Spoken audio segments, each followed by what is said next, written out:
You're live. Hey everybody, and welcome to the 59th week of the Free Assange Online Vigil. My name is Andrew Smith, and I am joined via audio with my good friend and guest host, or co-host, Steve Poikinen. We do not have a guest for today, but we do have a lot of information to cover. So without any further ado, this is day 3,545 since the illegal and arbitrary detention of Julian Assange started. It is 499 days since the WikiLeaks founder was trafficked from the Ecuadorian embassy after being sold to the United Kingdom for a $4.2 billion IMF loan to the nation of Ecuador. Julian Assange has formally been held without charge since June 24th, 2020, for a total of 60 days. It is 15 days until the second phase of his extraordinary rendition hearing happens or starts. It is 1,177 days of incarceration in federal custody for Reality Winner. And in the good news, it is day 158 for Chelsea Manning since she's been released. And as always, I just want to direct people over to her Twitch account. She does stream Thursday, Friday, Saturdays, and Sundays. Just hop over, show her some love. She's usually pretty funny and has great conversations with people in chat. And a very, very special thank you before we kick off to everyone that made it possible for us to reach our fundraising goal for DC. We didn't think we would get anywhere close to the $10,000. We thought we would have just enough to cover housing, but you guys have blown our expectations out of the water, and we're really excited to be able to have you guys join us there and to represent the Free Assange movement in DC for all 3 weeks of the extradition hearing.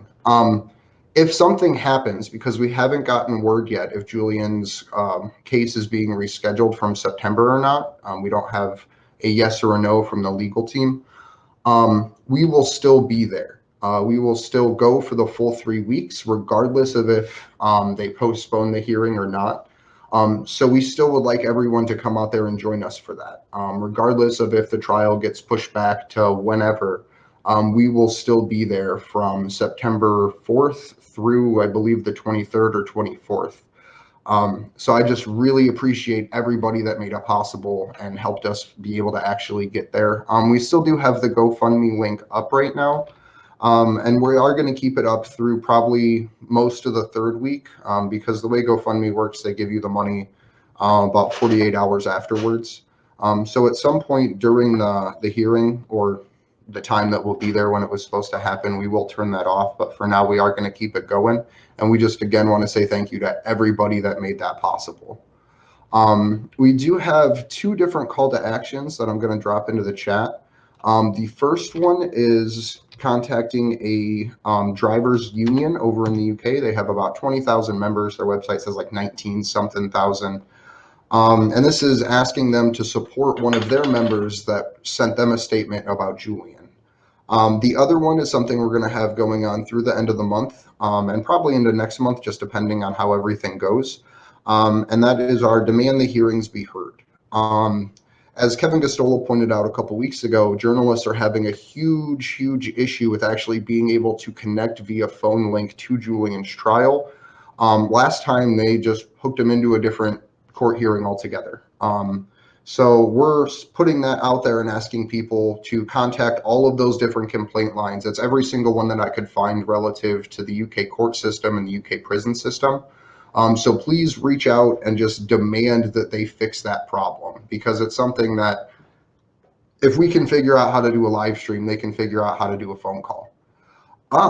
But without any further ado, I am really excited to say that Stella Morris has released a fundraising effort over on Crowd Justice to help actually raise money for Julian's legal team.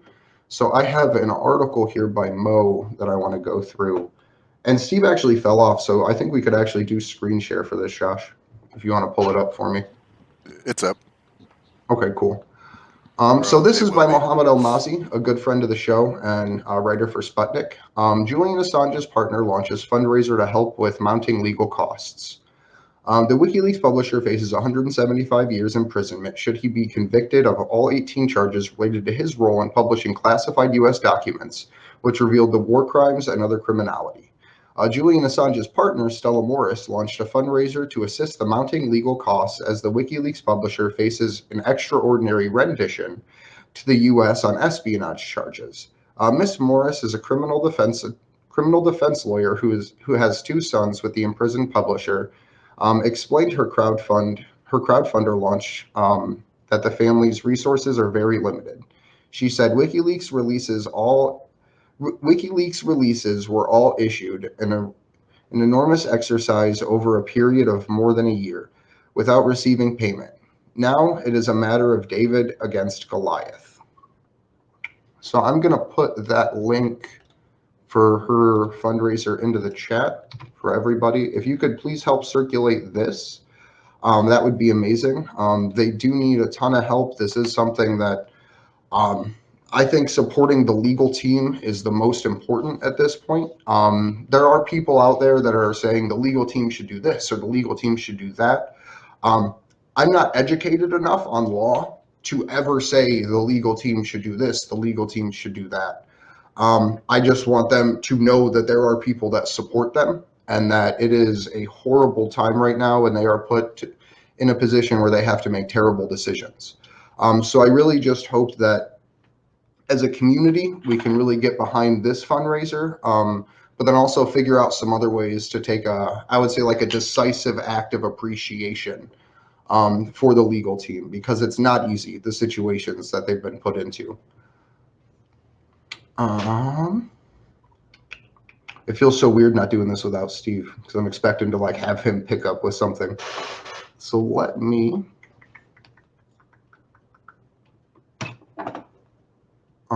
Do we want to do the article about the ex-Guardian editor, Josh? Yeah, I'll pull it up.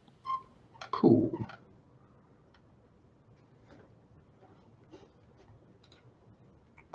So this next one here, ex-Guardian editor Alan Rosebridge. Surprising, more can't see Assange's case is worrying for all journalists.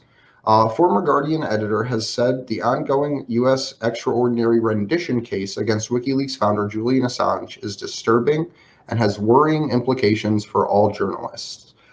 He has said that it is surprising that Moore didn't share his concerns. While Assange has garnered support from a range of campaign groups for his plight, the response from journalists and the news industry in the UK has been relatively muted. Allen was the editor of The Guardian for 20 years, leaving in 2015. Under his editorialship, the paper worked with WikiLeaks on the 2010 Iraq and Afghanistan war logs, and a few years later, the Snowden files. Assange is fighting extradition to the U.S. under 17 charges of the Espionage Act, and is. Hey, Steve. How's it going, Steve? Oh, I'm all right. I'm trying to better region right now. So if I cut in and out, it's just because I'm on my way to Garberville. No worries. I don't even know if that was true. Yeah, no. You said you were on your way to Garberville. I heard you. Your video is super frozen, though. Your audio is coming through like 80%. But I think we lost Steve again.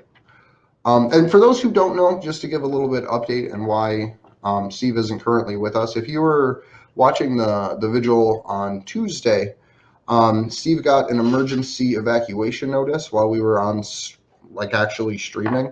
All of the fires and everything in California are literally just affecting where he lives and where he stays. The fires in and around his area, I believe, are like 2% contained right now. Is that right, Steve? 5% contained as of this morning.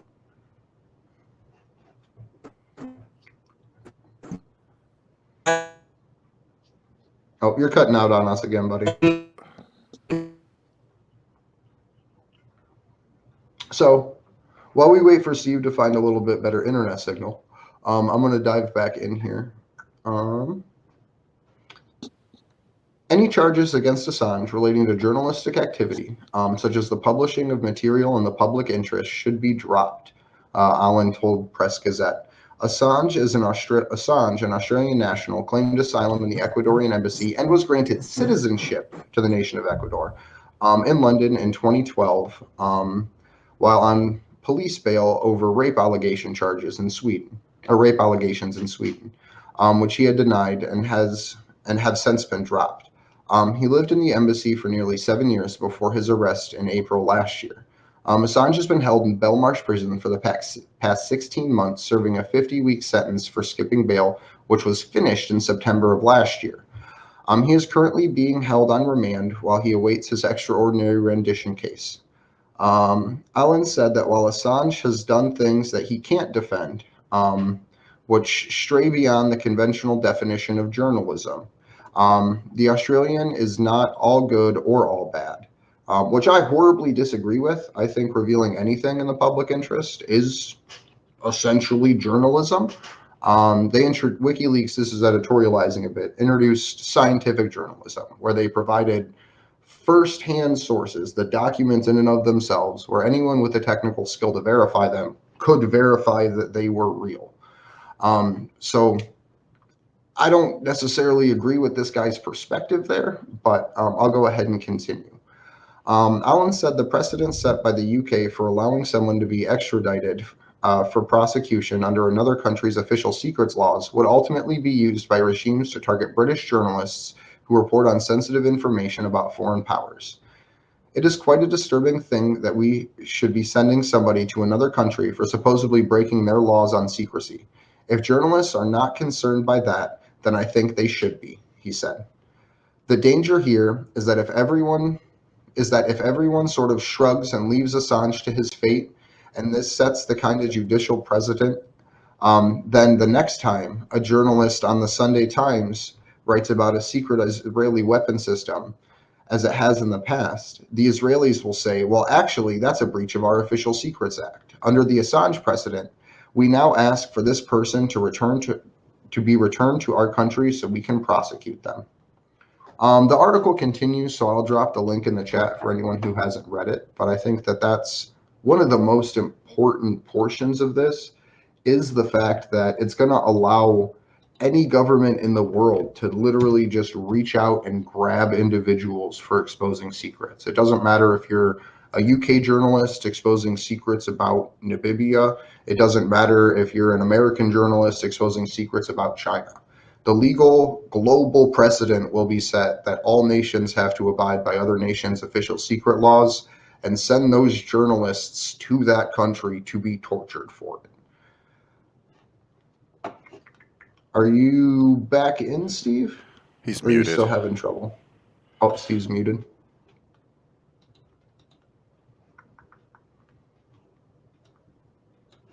So there is one thing I really want to mention for people, though. There was a group that did a live stream recently. It's about an hour long. It's called Women Speak Out for Assange. I think it's a really, really, really good idea, and I hope that they continue doing these. When we first set out to do these vigils, we knew that we weren't going to be a channel with 1 million subscribers or anything like that. We just wanted to make sure that the message was still getting out. And the hope was that other channels and other people would start doing the same thing and make us the smallest fish in a big pond. So as I see other groups start to do things like this, I just really appreciate it, because this is something that impacts everybody across any ideological lines. So seeing any group willing to put themselves on the line like that to say, hey, we support Julian, goes a really, really long way. So Glenn Greenwald released a piece about how covert agents infiltrate the internet, manipulate, deceive, and destroy reputations. One of the many pressing stories that remains to be told from the Snowden archives is how the Western intelligence agencies are attempting to manipulate and control online discourse with extreme tactics of deception and reputation destruction. So I'm just going to run through the slides that are on here. This article, and I'll drop it in chat, is absolutely worth reading. This is a short version of the wonderful information that Taylor put out along with Susie Dawson on the, I believe it was Protect Susie channel with the One versus Five Eyes campaign over there, where they did a full write-up and discussion about J-Triggs, the Five Eyes Alliance. And this is a smaller version of that. Oh, no, not those slides, the article, Steve, or Josh. If you scroll down, Glenn put a couple different actual slides in his article about it. Where are the slides at? Just keep going down. Oh, you're at the Press Gazette. Hop over to the Intercept article. Oh, my bad. No, you're good, buddy. Is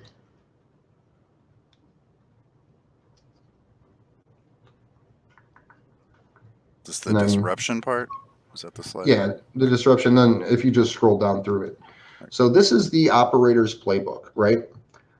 These are their different little tactics for disrupting online campaigns, whether it's activists, whether it's something else. Infiltration, rouse operations, set piece operations, false flag, false rescue, disruption operations, and stings. If you scroll down at the next one, it talks about how to discredit a target. That you set up a honey trap. So I know most of us know, but just to throw it out into the ether, what a honey trap is essentially legal government prostitution or legal prostitution through the intelligence communities. It's where they put out a sexual target trying to hope that you catch the bait, and then they can use that evidence as blackmail against you. It's been used time and time and time again literally across time and across human societies to be able to manipulate people. But also changing their photos on social media sites, writing blogs purporting to be one of their victims, emailing and texting their colleagues, neighbors, friends, etc. How to discredit a company, leak confidential information to companies and press via blogs, etc. Post negative information on appropriate forums, stop deals and ruin business relationships.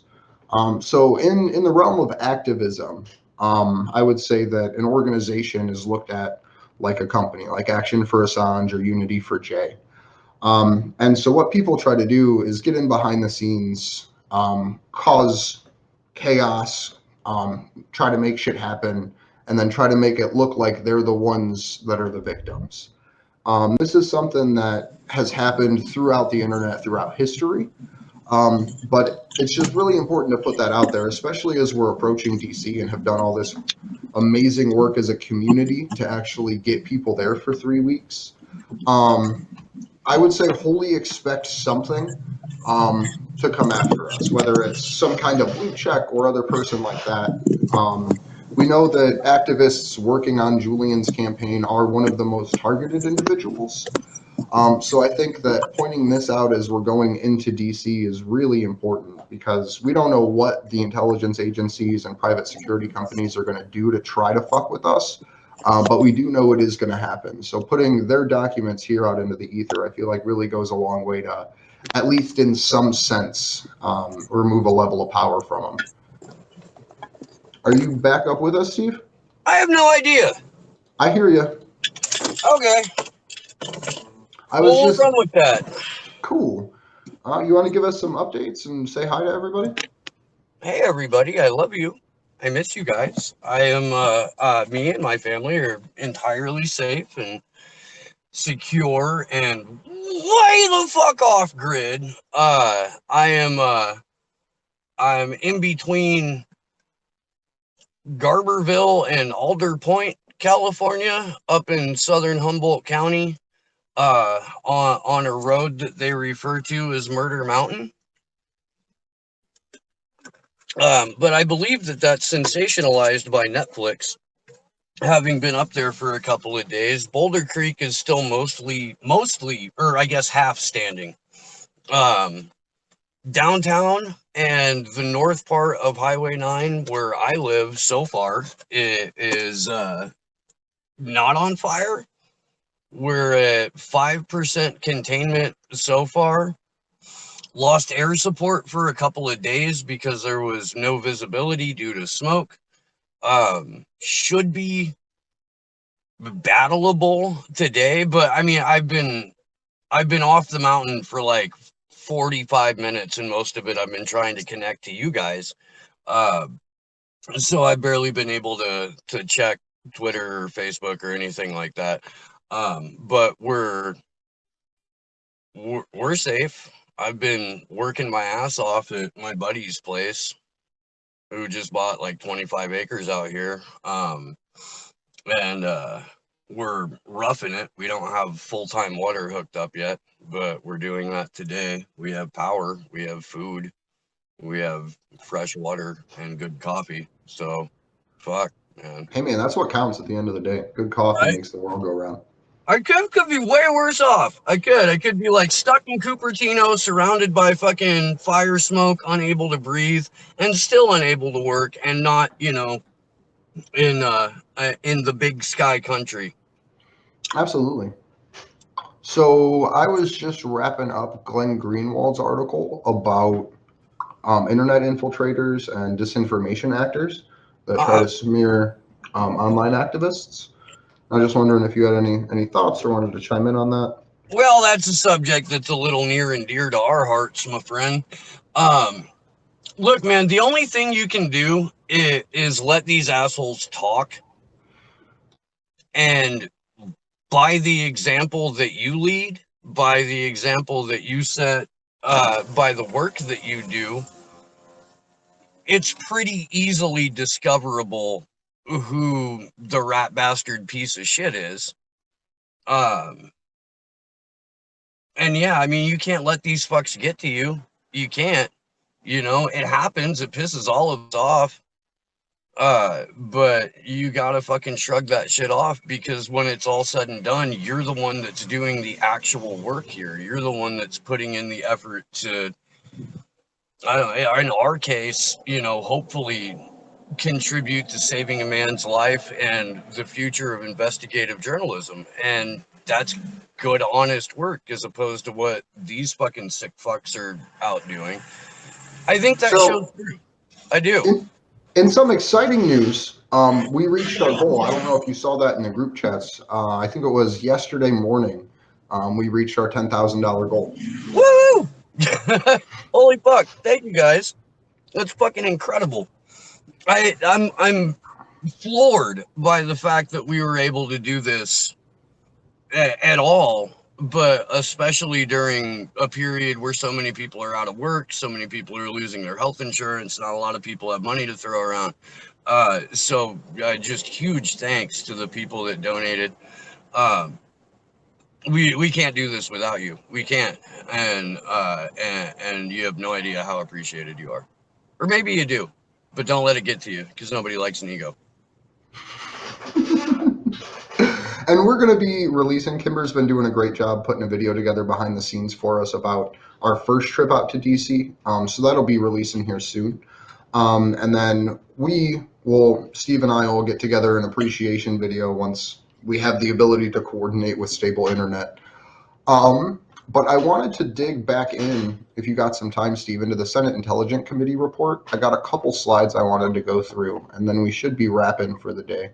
Yeah, I got about 25 minutes, and then I gotta hop on a different. I'm representing Action for Assange on Danny Shershen's Fortress on a Hill podcast at awesome. 11, and that should air at some point during this coming week. Well, you have perfect reception right now. Like, everything seems to be coming through good. So yeah, I had to drive all the fucking way into Garberville. Like, you don't understand, dude. I will take a video of it and post it, but it's a 40-minute trip easy back to my buddy's homestead, and half of that is on a mostly one-lane lunar landscape looking dirt road, where everybody walks around armed. So if you're not used to that kind of shit, it could probably freak you out. Now, because very little surprises me, and because I myself am a supporter and enthusiast of open carry, it doesn't bother me. But fuck, is it a rough road. I really feel sorry for the shocks and brakes and tires of everyone who has to live there. I don't know what the hell happened to Andrew. At any rate, fuck, man. How Hold are on, you, let me Sleepy s- Josh? I miss you. I'm good. We still got a show tomorrow?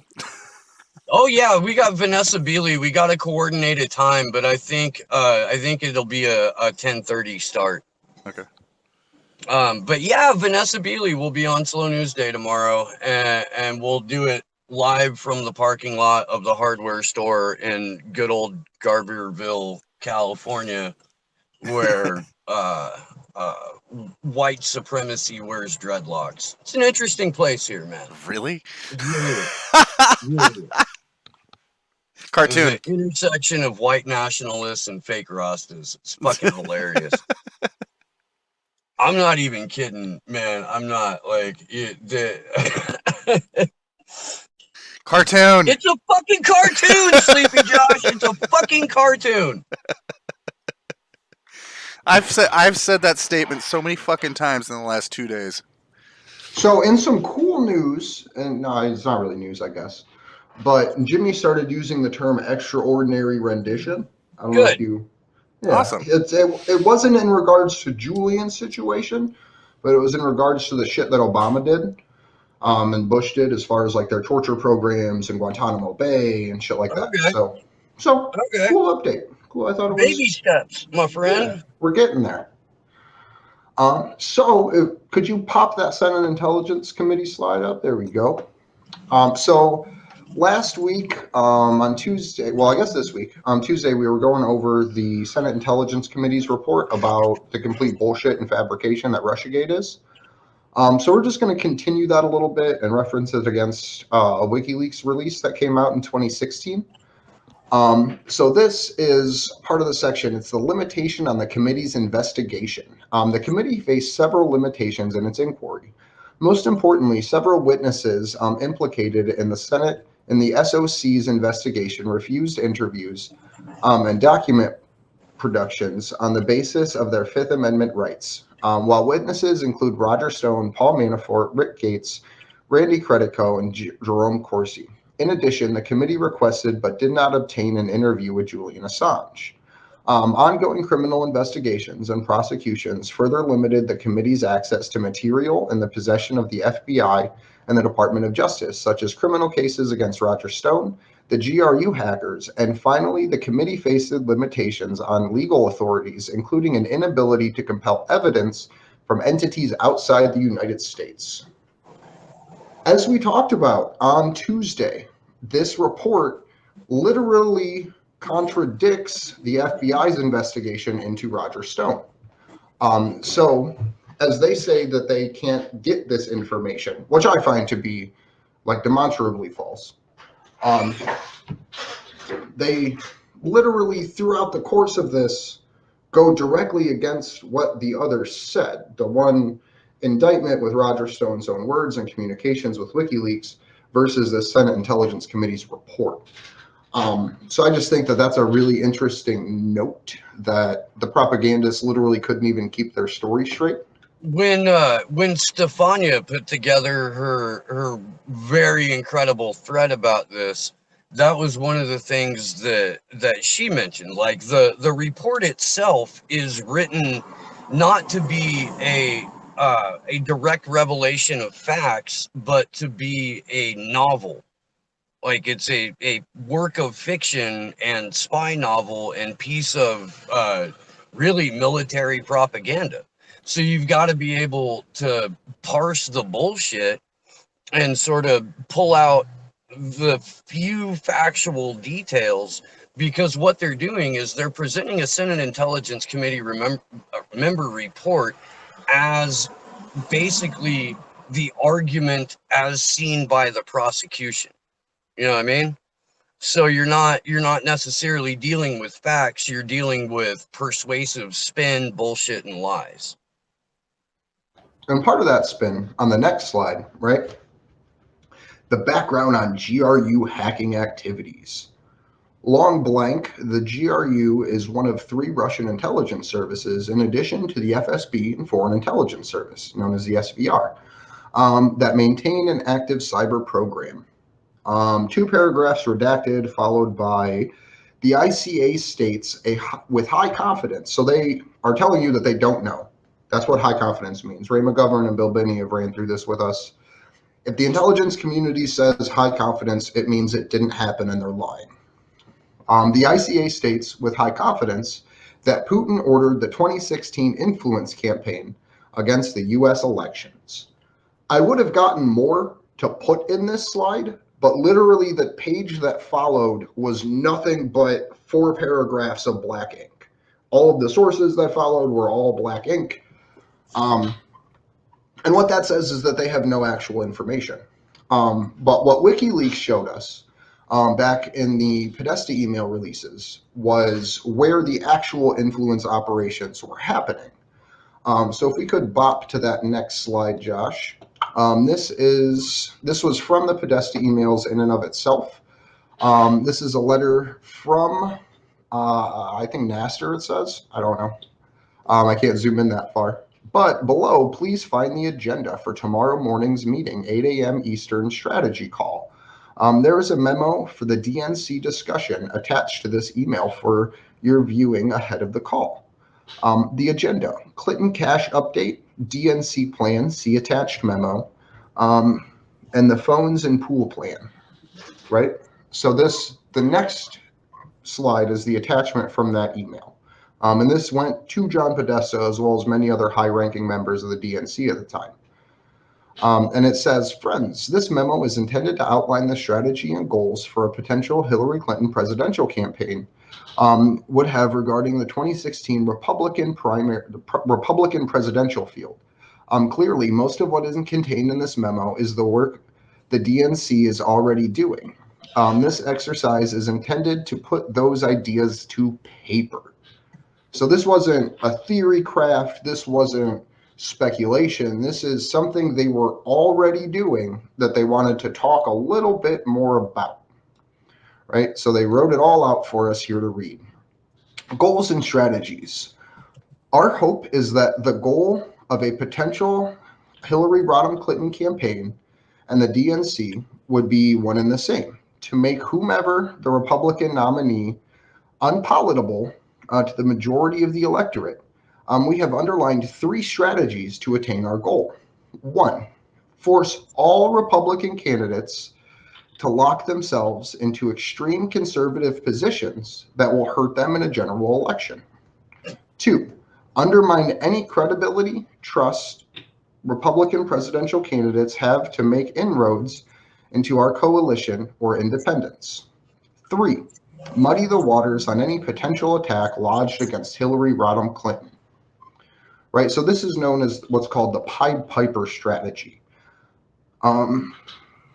Operationalizing the strategy, Pied Piper candidates. There are 2 ways to approach the strategies mentioned above. The first is to use the field as a whole to inflict damage on itself, similar to what happened to Mitt Romney in 2012. A variety of candidates. Sorry, it just jumped on me. The variety of candidates is positive here, and many of the lesser known can serve as crucial words to move the more established candidates further to the right. In this scenario, we do not want to marginalize the more extreme candidates, but make them more Pied Piper candidates who actually represent the mainstream of the Republican Party. Pied Piper candidates include, but are not limited to, Ted Cruz, Donald Trump, and Ben Cardin. Carson, sorry. We need to elevate the Pied Piper candidates so that they are leaders of the pack and tell the press to them seriously. That last sentence didn't make sense. But you read it right. I know, that's why I was confused, because I usually read things terribly. So what this shows is that the DNC selected Donald Trump to be the person running against Hillary Clinton, right? In their own writing, in their own words, they said they are actively already doing this and wanted to put it in paper. This exercise is intended to put those ideas to paper, right? So Ted Cruz or Ben Carson would have been our next president should they have done the Pied Piper, current president, should they have done the Pied Piper strategy different. And this is the part where no one ever remembers, right? That the reason Donald Trump is president is because Hillary Clinton wanted to run against him, right? So anyone out there that's like, oh, lock her up, Trump's so bad, right? Either side of that spectrum, they worked together in 2016 to rig both primaries and make people think that that was their idea to support Donald Trump. So I just want to make sure that that's put out there for everyone before we move on to this last slide here. It's like that scene in Batman where they're arguing over who made who. Mm-hmm. You know what I mean? Like you murdered my parents, so I blah blah blah. Yeah. That's all it is. It's a fucking poorly constructed, not even like the good Marvel cartoon, just DC comic. This is it's literally DC comical. That's what all this should be classified under. But this last one, right? The GRU plans and executes the theft of sensitive political documents. And this is back to the Senate Intelligence Committee report. In March of 2016, the GRU hackers began to coordinate a multi-month hacking effort against email accounts and computer networks associated with the Clinton campaign and the Democratic Party. During the instruction, the GRU identified and stole thousands of emails and sensitive political materials that it would later release and promote through fake online personas and WikiLeaks. Initial stages. In March 2016, the GRU hackers began using research and targeting efforts to learn about the Democratic Party websites, including the domains they ultimately hacked. Among other things, the hackers conducted technological queries for IP configurations of the victims' domains and to identify networks connected to devices, as well as metadata associated with those devices, such as the active operating system with aid of the search engine Shodan. I don't know what that is. Shodan, I think. Shodan. They also conducted open source research to learn about the DNC network, the Democratic Party, and Hillary Clinton's campaign. Those searches permitted the hackers to identify technical vulnerabilities and potential targets, craft effective spear phishing emails, and to assess the information their expected victims might possess. All of this activity took place before the GRU had successfully gained access to the victims' systems. Right? So what they're trying to tell you here is that it was Russia that got this shit to WikiLeaks, right? That's the whole predicate of the entire Russiagate. And according to their own words, March of 2016 is when it started. I'm going to find the video here to put up for everybody because this literally just blows it away. This is a 2015 interview that Kim.com did. And we can't pull it up due to copyright rules, but I will drop it in chat. Kim.com's 2015 Bloomberg interview, where months before their own timeline and their own admission in this report, Kim.com was already talking about the fact that the Internet Party was going to be actively working against the Hillary Clinton campaign. So I think that that's super important to constantly point out is the fact that they say this started March 16th or March 2016, when we credibly can prove as early as the middle of 2015 or December, I believe, December 1st, 2015, he put a tweet out, Kim.com put a tweet out about it as well, that they were already working to get this information, that it wasn't the Russian spear phishing campaigns, that it was the Internet Party and people worried about the fundamental principles of our democracy that were working to get this information. And it had already been coordinated years before its release. So I don't know how that always gets lost in this conversation, but it's something that I think is super important to be able to pull out and say, we knew in 2015 that something was going to happen in regards to Hillary Clinton. It gets lost in the conversation because it doesn't fit the narrative. Like it's not so much that it gets lost in the conversation, it's that it is purposefully removed from the conversation. Because when you start talking about, well, Kim.com, you know, said this back in 2015, and we know through the release of the emails that they go back as far as 2015 in some cases, that that this had all been in motion prior. It's just in order to fit the "my Russians done did it," in order to fit that narrative, you have to jump it forward, and you have to make it I don't know, so bizarre and so, like,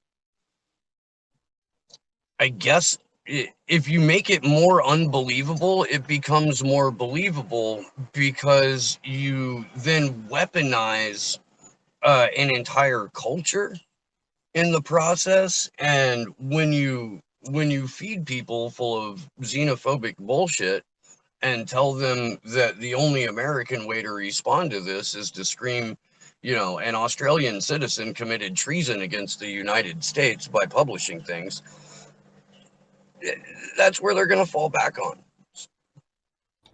And to top it all off, right, these spearfishing campaigns that they're talking about, it's not identical to what Reality Winner released to us, right, the information that she showed the public.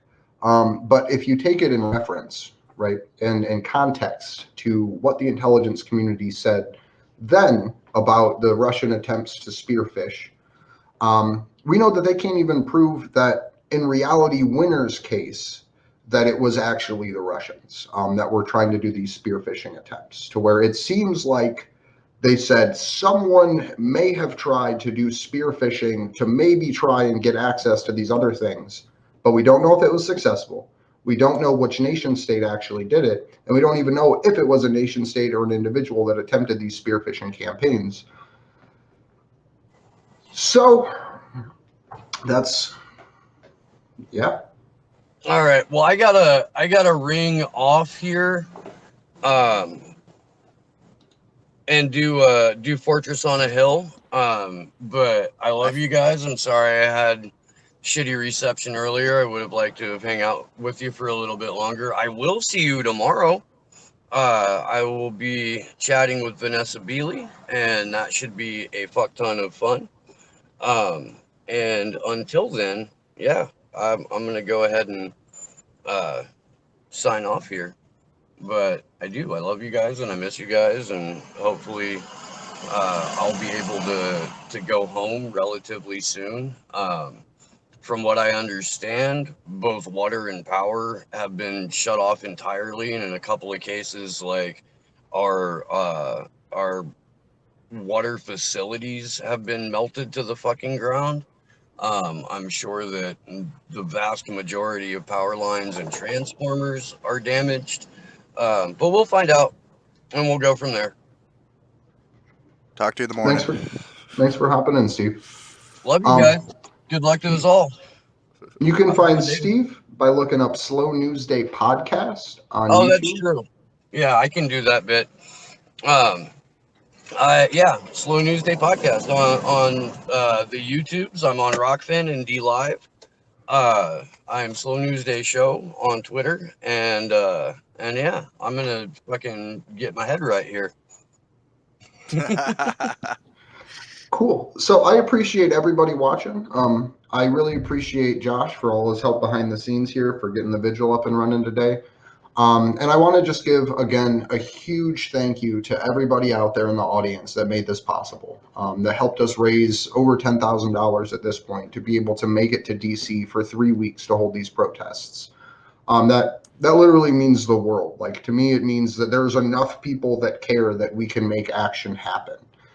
So I just want to remind everybody in this moment that you can be the voice in your town.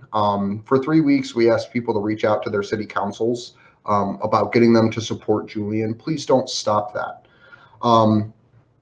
Please do everything you can locally. If you cannot join us in DC, hang posters, pass out flyers, get a megaphone, and go walk around the streets.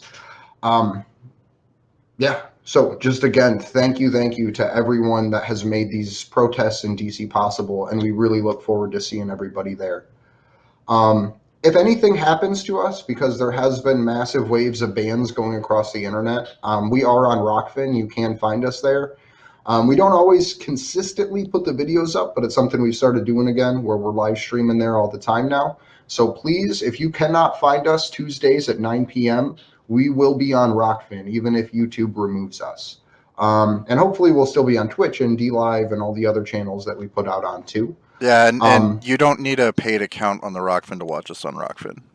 Correct. We don't do anything premium on Rockfin at all. We ask that no one signs up for premium with us. There's tons of other creators out there that would actually benefit greatly from having someone support them in that way, because a lot of people don't use Patreon anymore and switched over to that, to Rockfin. But with that said, I would just like to again thank everybody for watching. My name is Andrew Smith. You can find me on Twitter at Andrew Zigmund, Zigmund. You can find us on Twitter at action_4 Assange. You can find us online at action4assange.com, where we put out all of our call to actions, the DC updates. The full event schedule is listed on there as well. Yeah, Steve already said it, but good luck to us all. Where's the jazz hands, man?